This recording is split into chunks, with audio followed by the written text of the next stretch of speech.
यात्रा हो गई। हमने मीडिया आइडिया से आपके ज़िम्मेदार थे बात की और फिर वहाँ से हम किठौर गए।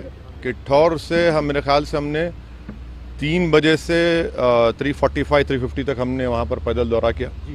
फिर हमारे नुमान रोफिल साहब के घर में हम गए, वहाँ पर थोड़ा बहुत लंच का चाय का इंतज़ाम था, करके नमाज़ पढ़े और वहाँ दिल्ली आने के लिए जब हम इस पिलखुवा के पास जो टोल गेट है वहाँ पर हम पहुँचे, हमारे साथ 4 गाड़ियाँ थी। हमारी गाड़ी के सामने हाजी साहब की टाटा सफारी थी जो पीछे आपके, और हमारी गाड़ी के पीछे और 2 फॉर्च्यूनर थे। तो जैसा हम टोल गेट के करीब गाड़ी स्लो हो जाती है, बैरिकेड होता है, तो एक बड़ी धाम से आवाज़ आई। तो हम बोले क्या हुआ? फिर दूसरी आवाज़ आई। तो हमारे साथ जो गाड़ी में हमारे दोस्त गाड़ी चला रहे थे यामीन खान, बोले भाई हमला हो रहा, हमला हो रहा।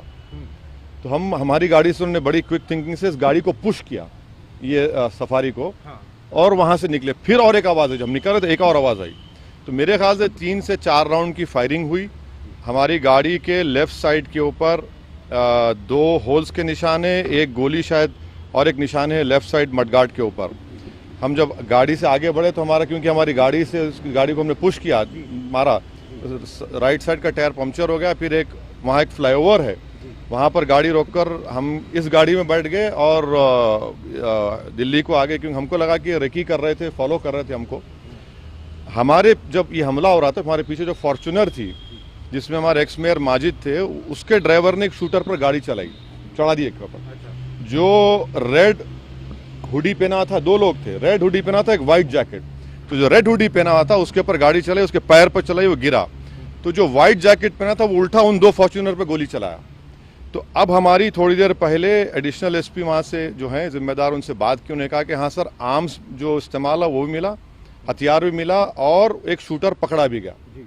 तो हमारी इलेक्शन कमीशन ऑफ इंडिया से ये गुजारिश है कि इसकी इंडिपेंडेंट जांच करवाई जाए, और ये कौन है लोग, किसका दिमाग है इसके पीछे, और आखिर क्यों ये हमला हुआ, किसने ये कॉन्स्पिरेसी की, ये जानना बेहद ज़रूरी है। सुनिए, और हम स्टेट गवर्नमेंट और मोदी गवर्नमेंट दोनों से ये कह रहे हैं कि ये इनकी जिम्मेदारी है कि वो इंडिपेंडेंट जांच करवाएं, और इसके पीछे दिमाग किसका है। आखिर ऐसे कैसे हो सकता है कि टोल गेट के ऊपर ये लोग 4-4 राउंड फायरिंग एक सिटिंग एमपी के ऊपर करते हैं। हम तो अल्हम्दुलिल्लाह कुछ नहीं हुआ, हमको खैरियत से हैं, मगर अल्लाह बचाना जब चाहता है तो कोई कुछ नहीं कर सकता। मगर आज ये हुआ है। अभी देखिए, हम तो क्या उम्मीद करते हैं कि आपको क्या लगता है कौन हो सकते हैं आखिर? नहीं, मुझे देखिए हमको कई बार लोग धमकी देते हैं, कई बार बहुत सी बातें करते हैं।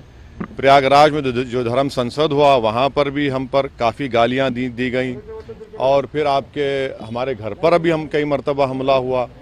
तो अब ये सरकार का काम है कि इंडिपेंडेंट जांच करवाएं और इसका सही तरीके इनको पकड़ा जाए।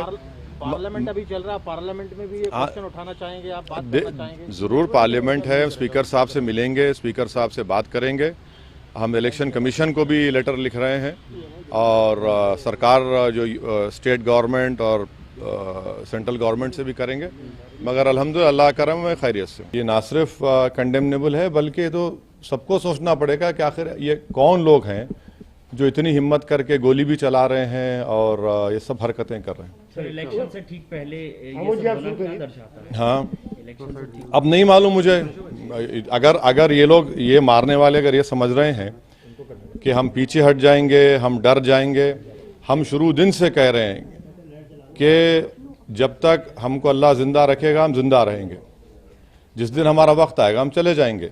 मगर इस तरह के बुज़दिली की हरकतों से, इस तरह से गोली चलाने से हमारे ना हौसले और हिम्मत में कमी आएगी, बल्कि इंशाल्लाह और हौसले हिम्मत बढ़ेगी। और हमारा मानना है कि जब अल्लाह बचाना चाहता है, मगर ये कौन ताकतें हैं और कैसे उत्तर प्रदेश में ये इस तरह की हरकत हो रही है, ये तो जनता को भी देखना है।